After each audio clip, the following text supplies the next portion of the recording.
할렐루야.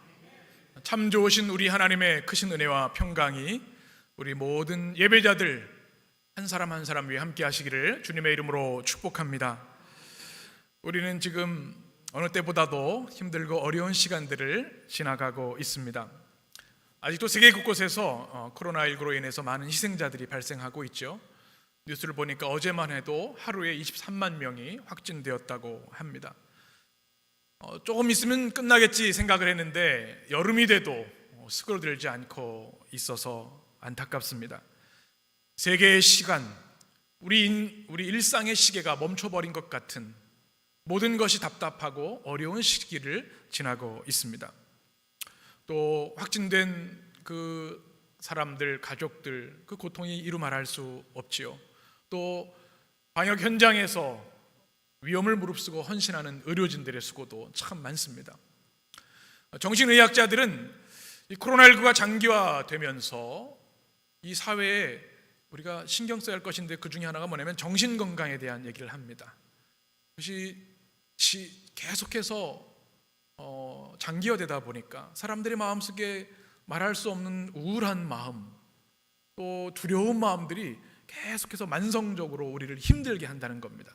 정신건강에 적신호가 있다. 그러니 우리의 질병 예방도 중요하지만 우리 마음을 지키는 게 중요하다. 이런 이야기들을 하고 있습니다. 이 코로나 바이러스보다 사실은 이 코로나 블루, 이 우울증, 힘든 것이 우리를 더 치명적으로 아프게 한다는 이야기입니다.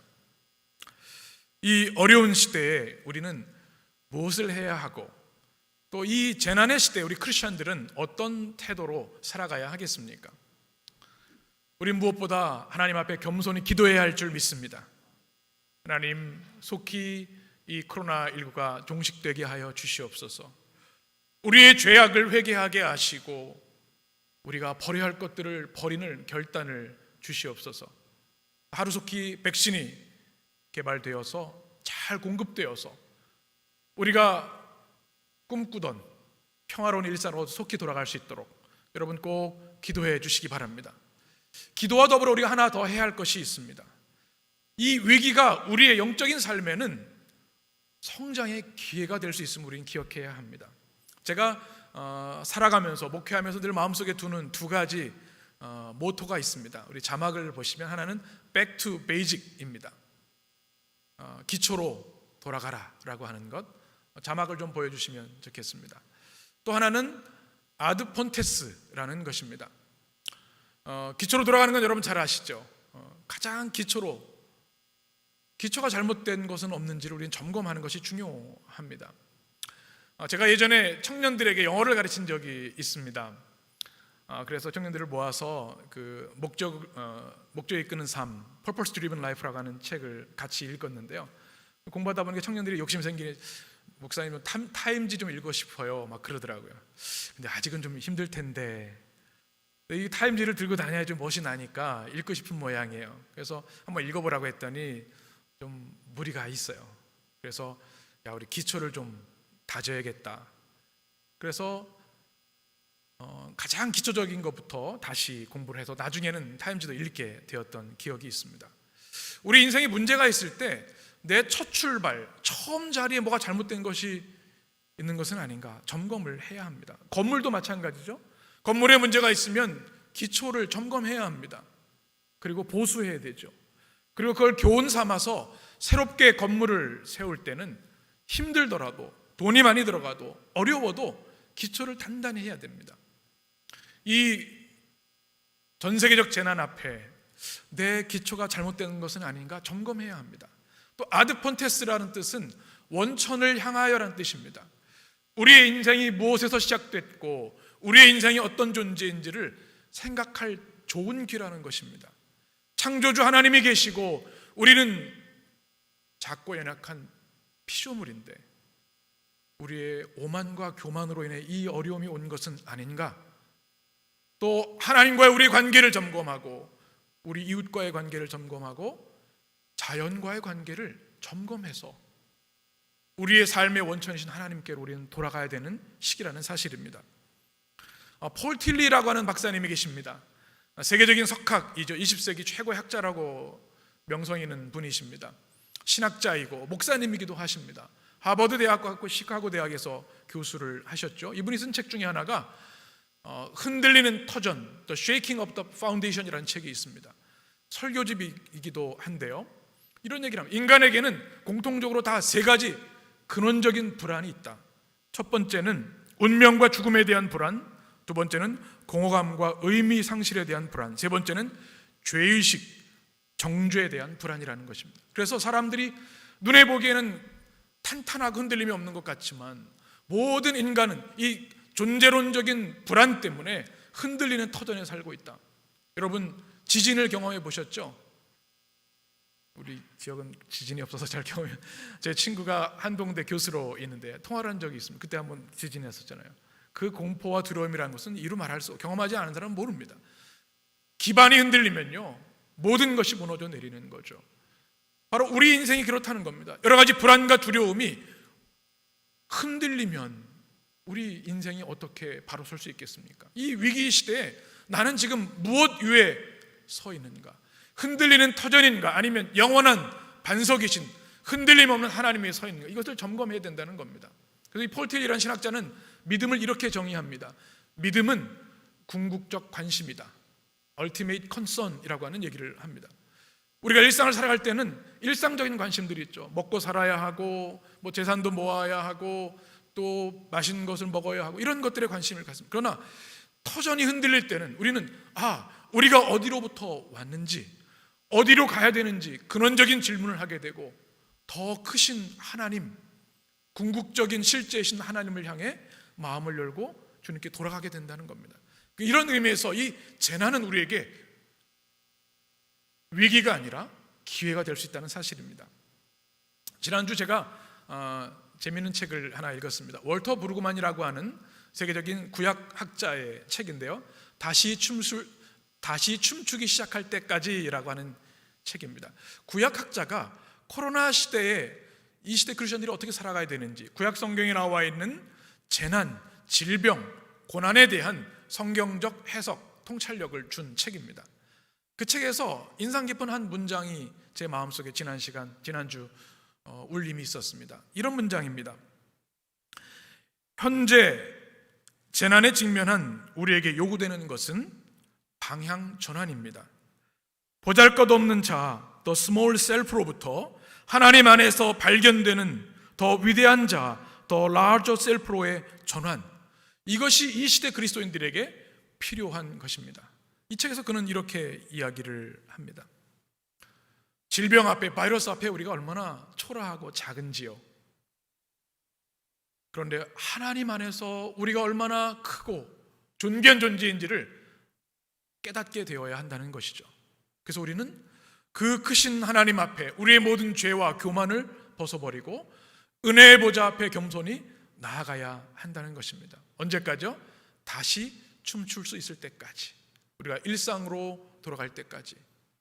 사랑하는 여러분, 이 어려운 때에 우리가 기초로 돌아가면, 원천으로 돌아가면 주님께서 우리를 이전보다 더 아름답고 존귀한 존재로 새롭게 창조해 주시고 우리에게 찬란한 미래를 주실 줄 믿습니다. 바로 오늘 성경의 내용이 그런 내용입니다. 수문학광장에 5만여 명의 백성들이 모였습니다. 에스라가 강단에 올라 성경을 낭독하고 있습니다. 모세오경의 율법을 낭독하는데 놀라운 역사가 일어나죠. 이 백성들이 다시 태어납니다. 거듭납니다. 오합지졸이었던 그들, 바벨론 포로로 있어서 하나님의 말씀을 잃어버렸던 그들이 하나님의 말씀을 들음으로 인해서 그들의 자아가 정금같이 또 새로운 피조물로 거듭나고 있는 겁니다. 이 어려운 시대에 우리 교회에, 여러분의 심령에 이 역사가 있게 되길 간절히 축원합니다.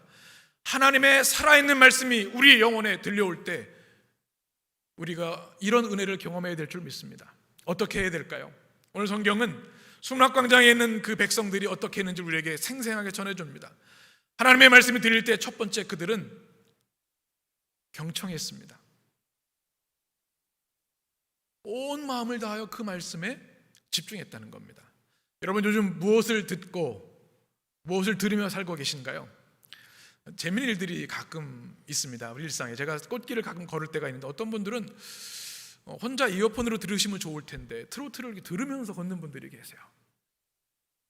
너무 좋으셔서 다른 사람도 들었으면 좋겠다, 그런 생각이신지 모르겠어요. 어떤 분들은 라디오 리시버를 하루 종일 꽂고 계신 분이 있어요.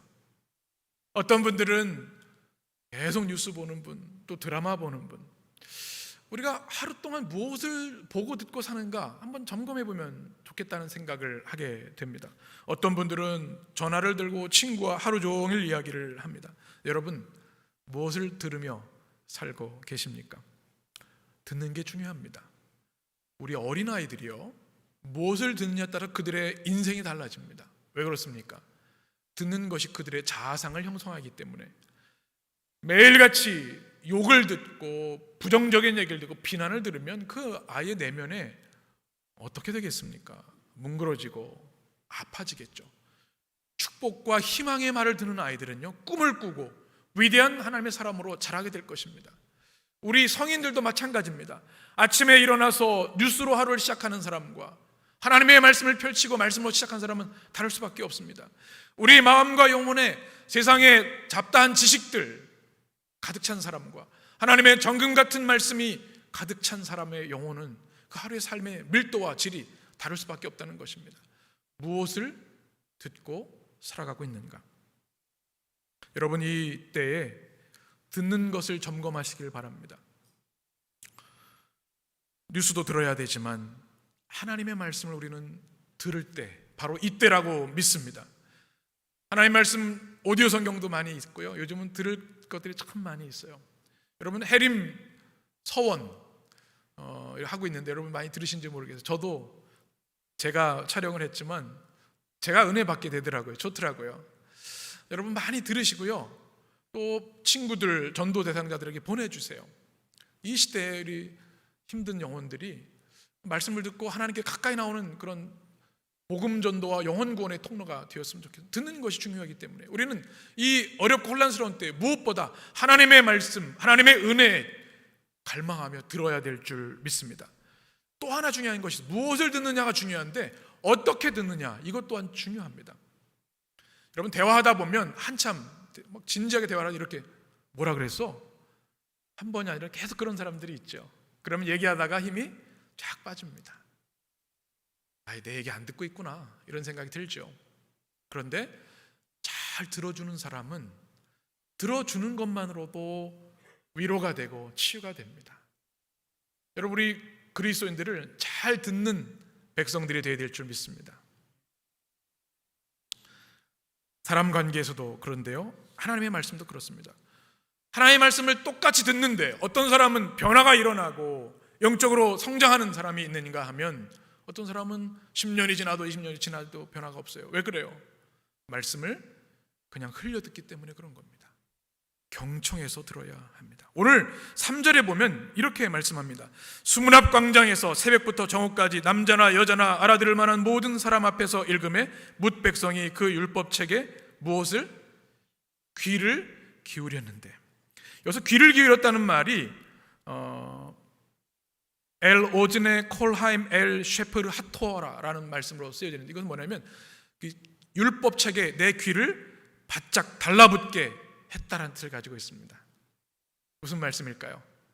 말씀이 들려질 때 온 정성과 힘을 다해 집중해서 들었다는 얘기입니다. 성경을 읽을 때 귀에다가 바짝 붙여서 들었다는 그런 이야기죠. 몇 시간 동안요? 오늘 보면 새벽부터 언제까지? 정오까지 한 6시간 동안을 귀를 바짝 대고 하나님 말씀을 경청했다는 겁니다. 참 감동이 되지 않습니까?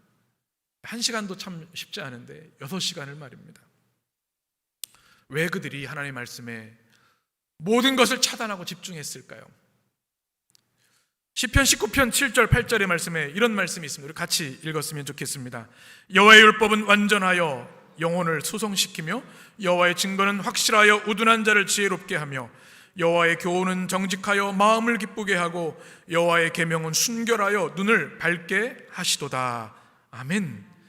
이 이유입니다. 하나님의 말씀은 완전하고 우리 영혼을 어떻게 해요? 소성시킨다. 이게 메슈파트라고 하는 단어인데 살린다는 겁니다. 무엇이 영혼을 살려요? 철학이 아니라 인간 자기 개발이 아니라 하나님의 완전한 말씀만이 우리 영혼을 살린다는 말씀입니다. 그래서 말씀을 경청하고 집중해야 하는 것이죠. 이 어려운 시대에 하나님의 말씀을 여러분 집중하는, 경청하는 그런 거룩한 모습을 회복하게 되길 간절히 축복합니다. 예전에 한번 그 마트에 간 적이 있었는데요.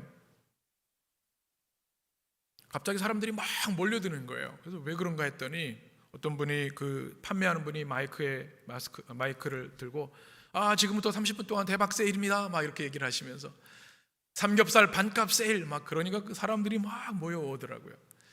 아니 다 안 듣는 것 같은데 노래 소리도 분명히 들리거든요. 마트니까, 큰 마트였으니까. 어떻게 듣는 걸까요? 관심 있는 거예요. 뭐 어디 가면 싸다 그러면요, 이 정보가 얼마나 잘 듣는지. 저는 그 모습이 떠올랐어요. 하나님의 말씀을 들을 때 나는 어떠한가. 여러분 성경 읽을 때 잠이 온다는 분이 계세요. 여러분 그러신가요? 그것도 은혜예요. 사랑하는 자에게 잠을 주시거든요. 그럴 수 있어요. 또 처음엔 그러합니다. 그런데 여러분 이렇게 생각해 보십시오. 여러분 누군가 사랑하는 사람이 연애 편지를 썼어요. 그거 읽으면서 조는 분 계실까요? 닳도록 읽고 또 읽을 거예요. 이 성경은 우리를 향하신 하나님의 뜨거운 사랑의 편지입니다. 그런 마음으로 생각하면 그 말씀을 우리가 어떻게 놓칠 수 있고 집중하지 않을 수 있겠습니까? 강단에 선포될 때, 설교를 할 때 보면 이렇게 주무시는 분들이 계세요. 그것도 은혜죠. 또 뭐 그래도 집에서 주무시는 것보다 성전에서 말씀을 들으면서 주무시면 얼마나 또 주님께서 평안을 주시겠어요. 누구 책임일까요? 예전에 그런 얘기를 해드린 적 있죠. 시골교회 수요 예배를 드리는데 권사님이 계속 주무신다네요. 눈을 감고 주무시는 거예요. 그래서 목사님이 너무 안타까워. 권사님 예배 설교 시간 졸면 어떻게 해요? 그랬더니 권사님이 하시는 말씀이, 누가 재우는데 그러세요? 그러실 때 들었죠. 일차적인 책임은 목회자에게, 설교자에게 있겠죠. 그런데 한두 번이 아니라 상습적으로 그러면 안 되겠죠. 하나님이 우리에게 뜨거운 불같은 사랑의 말씀을 주시는데 우리가 어찌 그 말씀을 놓칠 수 있겠습니까? 우리 해림의 성도들은 눈을 크게 뜨고 귀를 쫑긋 열고 우리를 향해 주시는 생명의 말씀에 경청하게 되시기를 간절히 축원합니다. 모든 문제는 듣지 않기 때문에 올 때가 많습니다. 오늘도 보니까 또 유명인이 음주운전으로 또 문제를 일으켰더라고요. 그렇게 얘기해도 안 듣습니다. 코로나19 같은 경우도 방역수칙을 잘 지켜야 되는데 그렇지 않은 경우들이 있지요. 안타까웠죠. 듣지 않아서 그렇습니다. 세상에서도 들어야 할 말을 듣지 않으면 어려움을 당하는데 우리 인생이 하나님의 말씀을 놓치면 돌이킬 수 없는 후회와 절망에 빠지게 됩니다. 왜냐하면 하나님의 말씀에 우리의 영생과 구원과 천국의 승리가 달려있기 때문에. 어린 사무엘을 기억합니다. 영적으로 어두워서 그 누구도 하나님의 말씀에 관심하지 않았던 때, 제사장들조차도 말씀에 관심하지 않았던 때 그는 성전에서 하나님의 말씀을 듣습니다. 사무엘아, 사무엘아. 하나님의 말씀을 들은 그 한 사람이 시대의 어둠을 밝히고 하나님의 구원의 역사를 이루어가는 것을 우리는 기억합니다. 이 영적으로 어두운 때에 여러분이 이 시대의 사무엘이 되어주시길 간절히 축원합니다. 하나님의 말씀에 집중하고 경청하는 한 사람을 통해 가정과 민족을 구원하실 줄 믿습니다. 수문학 광장에 모이는 백성들처럼 그들의 귀를 율법책에 붙이고 경청하여 들을 때 하나님의 생명의 역사가 여러분 가운데 있게 되기를 간절히 축원합니다. 또 수문학 광장의 백성들은요 울었습니다. 말씀이 들려질 때 펑펑 울었다는 겁니다.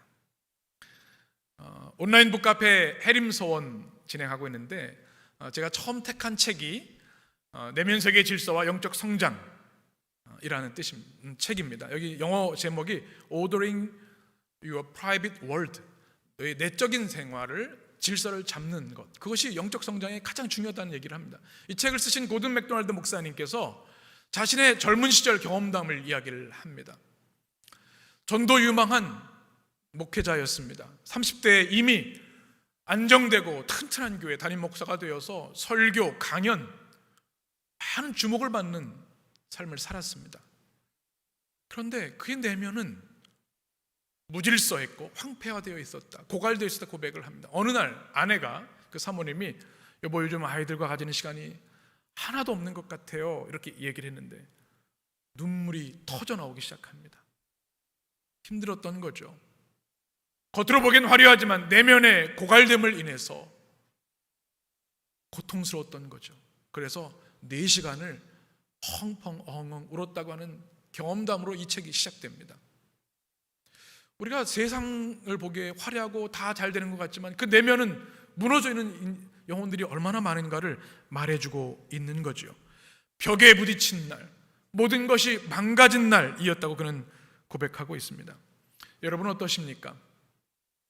여러분 최근에 이렇게 울어보신 적이 있습니까?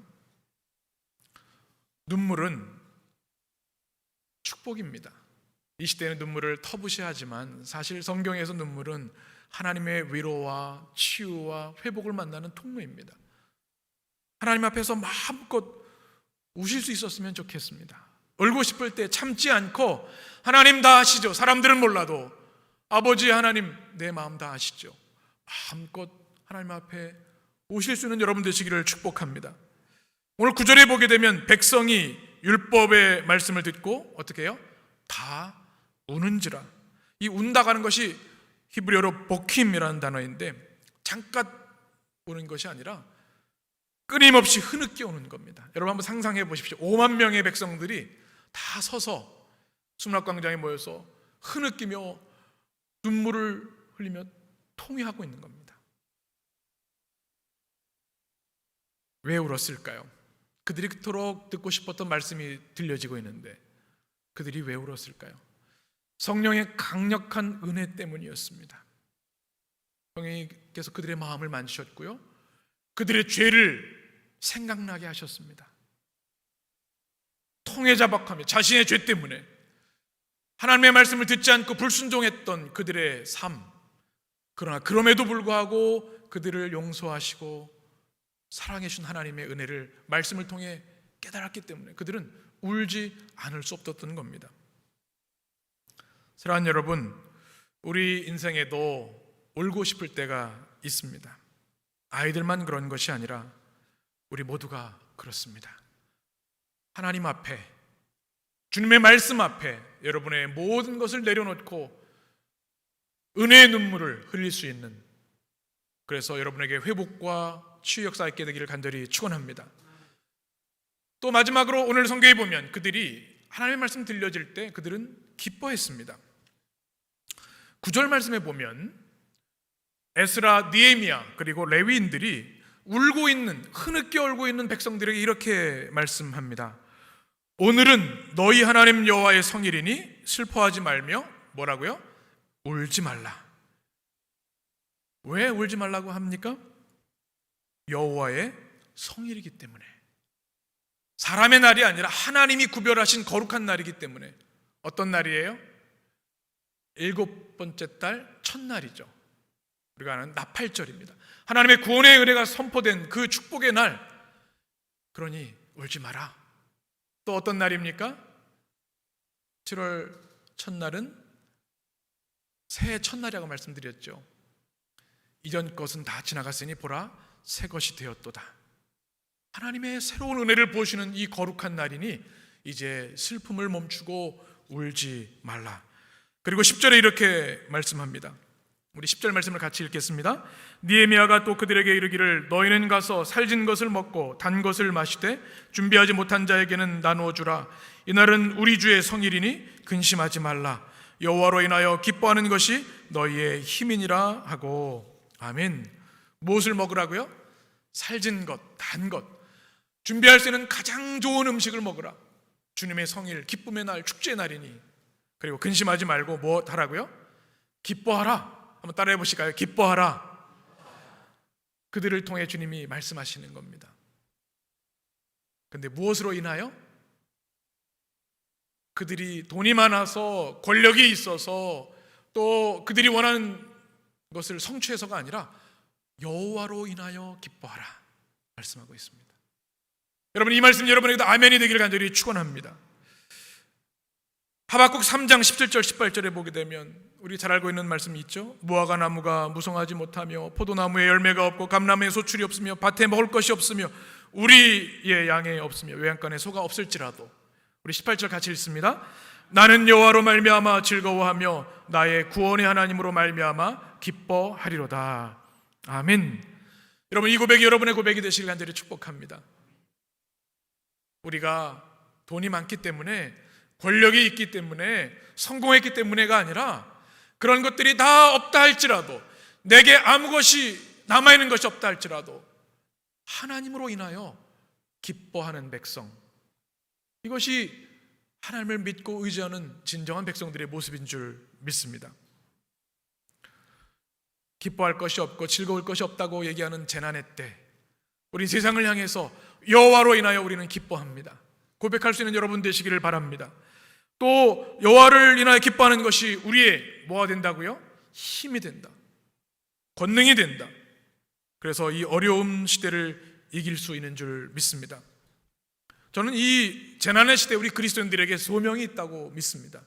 사람들이 다 절망한다 할지라도 우리는 희망의 노래, 기쁨의 노래를 불러야 한다는 겁니다. 지난주에 세계적인 성악가 조수미 씨가 만든 노래를 들어보았습니다. Life is a miracle. 우리 인생 자체가 기적입니다 라고 하는 노래였습니다. 이 조수미 씨가 이탈리아에 머물고 있지요. 그런데 아주 절친한 친구가 코로나19 확진이 되어 사망하게 되었습니다. 얼마나 상심이 컸는지. 그러면서 그에게 주신 마음이 이런 마음이었답니다. 나뿐만 아니라 이 세상의 모든 사람들이 이렇게 슬퍼하고 우울해할 텐데 희망의 노래를 만들어서 좀 사람들에게 위로했으면 좋겠다. 그래서 그의 죽은 친구의 아들, 그가 성악가였는데 페데리코 파치오치라고 하는 사람이 함께 Life is a Miracle이라는 노래를 만들었습니다. 참 좋습니다. 가사도 좋고요. 그가 이런 얘기를 합니다. 절망적인 시대에 마음의 치유를 주고 싶었습니다. 코로나19와 인생의 여러 가지 어려움들이 우리를 고통스럽게 하지만 그럼에도 사실 우리의 삶 자체는 아름답고 기적입니다. 이것만으로도 우리는 기뻐할 수 있습니다. 그의 고백이 저는 이 시대의 크리스천들의 소명이라고 여겨졌습니다. 모두가 절망할 때 나는 여호와로 인하여 기뻐하며 하나님 안에 소망을 둡니다. 희망의 노래를 부를 때 하나님께서 우리를 통해 큰 영광을 받으실 줄 믿습니다. 12절에 보면 이 말씀에 백성들이 순종합니다. 모든 백성이 곧 가서 먹고 마시며 나누어 크게 주고 크게 즐거워하니 이는 그들이 그 읽어 들려준 말을 밝히 알미라. 에스라, 느헤미야, 레위인들이 슬퍼하지 말고 기뻐하라고 하는 명령을 내렸을 때 그들이 어떻게 해요? 슬픔을 멈춥니다. 순종합니다.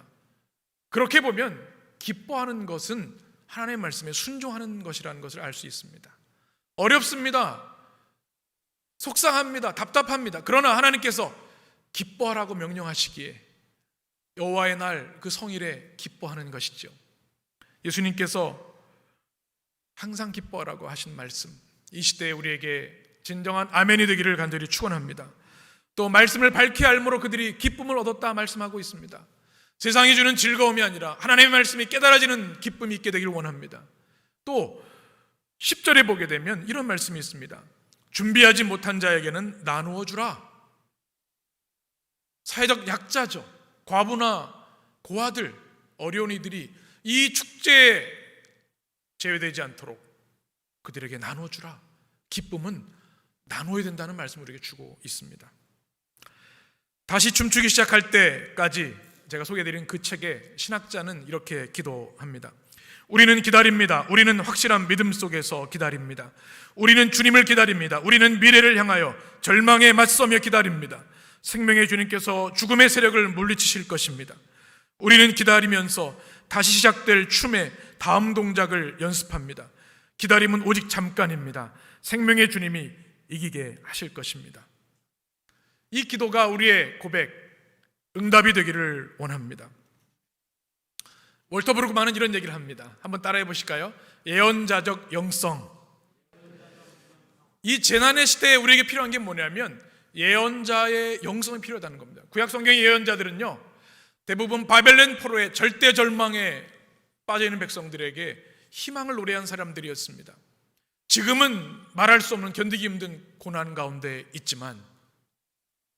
하나님께서 반드시 회복시켜 주실 것이다. 여기서 예언적 완료라고 하는 구약 성경에 그 문법이 등장합니다. 제가 몇 번 설명드린 적이 있는데, 앞으로 이루실 하나님의 구원의 기쁨과 축제를 이 고난의 현장에 끌어와서 지금 고난의 현장에서 그 기쁨과 축제를 누리는 것, 이것이 구약의 영성, 예언자의 영성입니다. 다시 춤추기 시작할 수 있을 때까지. 시편 126편은 이렇게 노래합니다. 1절에 여호와께서 시온의 포로를 돌려 보내실 때에 우리는 꿈꾸는 것 같았도다. 5절에서 이렇게 말합니다. 눈물을 흘리며 씨를 뿌리는 자는 기쁨으로 거두리로다. 울며 씨를 뿌리러 나가는 자는 반드시 기쁨으로 그 곡식단을 가지고 돌아오리로다. 사랑하는 여러분, 이 어려운 때 낙심하지 마시고 근심하지 말고 기뻐하라는 주님의 말씀에 순종하시기를 축복합니다. 또한 구약의 예언자의 영성을 가지셔서 이제 곧 이 모든 재난을 끝내시고 주실 축복을 그때가 아니라 미래가 아니라 지금부터 누리며 사는 여러분 되시기를 축복합니다. 저는 어린 시절 제 기억에 선명히 남아있는 한 기억이 있습니다. 초등학교 2학년 때 학교에서 수업을 듣고 있는데 배가 너무 아파가지고 그 자리에서 쓰러졌었습니다. 급성맹장이 온 겁니다. 그 당시만 해도 맹장이 큰 거였거든요. 그래서 병원에 도착했습니다. 수술을 해야 되는 거죠. 근데 어릴 때 얼마나 무서운지, 뭐 마취한다 그러죠, 막 주사바늘 보이죠, 칼 보이죠, 가위보는 얼마나 겁이 나는지 몰라요. 그런데 어머니께서 기억이 아버지는 아마 신방 가셨던 것 같고 손을 꼭 잡아주시면서 명관아 걱정하지 마, 하나님이 지켜주실 거야, 그리고 기도해 주셨는데 그 걱정, 무서움이 사라지고 편안한 마음으로 수술을 받을 수 있었습니다. 오늘 말씀을 준비하는데 그 어린 시절의 기억이 떠올랐습니다. 참으로 어렵고 두려운 시대를 우리는 살아가고 있습니다. 그런데 우리를 향해서 주님은 지금도 사랑으로 우리에게 말씀하십니다. 여러분 한 사람 한 사람을 향해서 사랑하는 내 딸아, 사랑하는 내 아들아, 걱정하지 마라. 내가 너를 꼭 붙잡고 있다. 안심하라. 이 하나님의 말씀이 여러분에게 들려지게 되기를 간절히 축원합니다. 이사야 41장 10절에 이렇게 말씀합니다. 여러분을 위해 주시는 말씀 우리가 믿음으로 선포하며 같이 읽겠습니다. 두려워하지 말라, 내가 너와 함께 함이라. 놀라지 말라, 나는 내 하나님이 됨이라. 내가 너를 굳세게 하리라. 참으로 너를 도와주리라. 참으로 나의 의로운 오른손으로 너를 붙들리라. 아멘. 이 어려운 시대에 하나님은 끊임없이 우리를 향해 이렇게 말씀하시는 줄 믿습니다. 하나님의 말씀이 우리 영혼에 들려질 때 여러분 어떻게 하시겠습니까? 수문학 광장에 모인 5만여 명의 백성들처럼 하나님의 말씀에 귀를 붙이고 말씀에 경청하게 되시기를 축복합니다. 그러면 여러분의 영혼이 살아나고 기쁨을 회복하게 될 것입니다.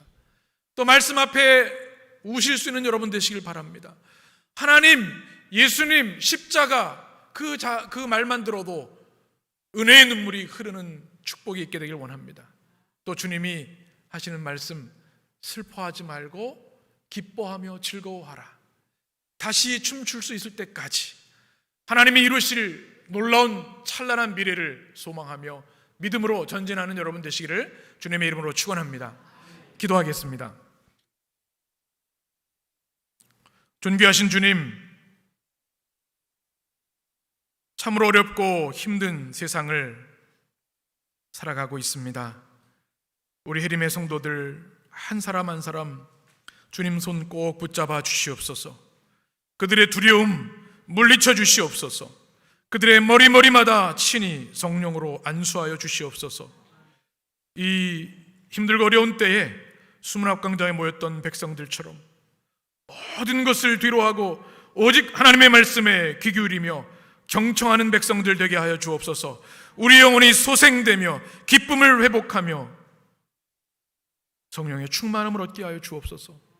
은혜의 눈물이 있기를 원합니다. 말씀을 읽으며 말씀을 들을 때, 찬양할 때, 기도할 때 우리의 은혜의 샘물이 터져나와 그 거룩한 눈물이 회복과 치유가 되게 하여 주옵소서.